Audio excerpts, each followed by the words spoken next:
ଆବୋର୍ଟିଭ ଫଳହୀନ ବା ଅସଫଳ। ଆବୋର୍ଟିଭଲି ଫଳହୀନ ବା ଅସମ୍ପୂର୍ଣ୍ଣ ଭାବରେ। ଆବାଉଣ୍ଡ ପ୍ରଚୁର ଭାବରେ ମିଳିବା, ପର୍ଯ୍ୟାପ୍ତ ଭାବେ ରହିଥିବା।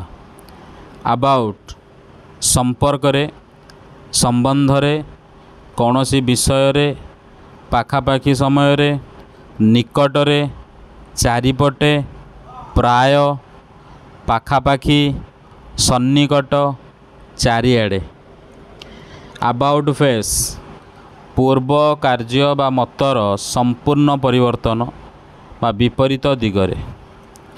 ଏବଭ ଉପରେ, ଉଚ୍ଚ ସ୍ଥାନରେ, ଊର୍ଦ୍ଧ୍ୱ ଭାଗରେ, କୌଣସି ବିଷୟ ବା କାମର ଊର୍ଦ୍ଧ୍ୱରେ ବା ସୀମାର ବାହାରେ। ଆବଭ ଅଲ୍ ସର୍ବୋପରି। ଆବଭ ୱାନସେଲ୍ଫ ଗର୍ବୀ। ଆବଭ ବୋର୍ଡ ଉନ୍ମୁକ୍ତ ଭାବରେ, ଗୋପନୀୟ ନୁହେଁ, ଖୋଲାଖୋଲି। ଆବ୍ରେଡ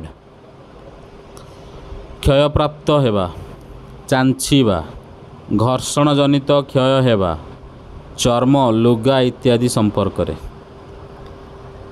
ଆବ୍ରେସନ ଅପଘର୍ଷଣ, ଘର୍ଷଣ ଜନିତ କ୍ଷତ, ଆଞ୍ଚୁଡ଼ା, ଆଞ୍ଚୁଡ଼ା ସ୍ଥାନ।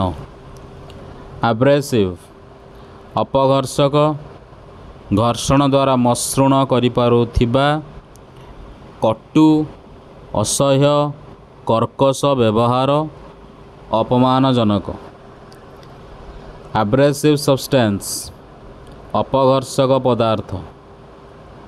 ଆବ୍ରେଷ୍ଟ ଏକା ସାଙ୍ଗେ ଗୋଟିଏ ଦିଗକୁ ଉନ୍ମୁଖ ହୋଇ, ସତ୍ୟ ଘଟଣାବଳୀ ବିଷୟରେ ଅବଗତ।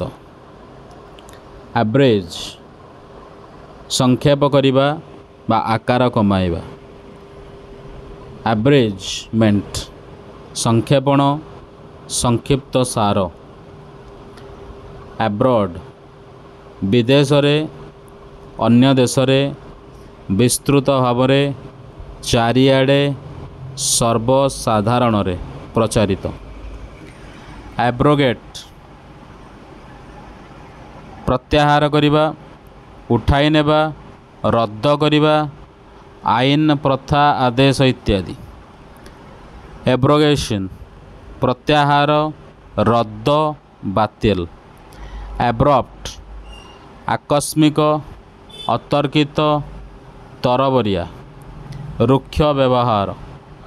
ଉଠାଣି, ଗଡ଼ାଣି ସ୍ଥାନ ସମ୍ପର୍କରେ, ଅତି ତୀକ୍ଷ୍ଣ। ଆବସେସ ପୁଜଯୁକ୍ତ ବଥ, ଫୋଟକା। ଆବସ୍କଣ୍ଡ ହଠାତ୍ ଲୁଚିଛପି ପଳାଇବା, ଆତ୍ମଗୋପନ କରିବା, ଫେରାର ହେବା। ଆବସ୍କଣ୍ଡର ପଳାତକ, ଆତ୍ମଗୋପନକାରୀ ବ୍ୟକ୍ତି। ଆବସେନ୍ସ ଅନୁପସ୍ଥିତ।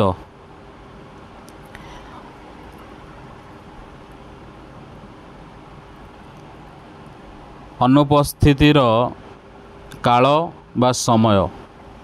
ଅଭାବ, ଅବିଦ୍ୟମାନତା।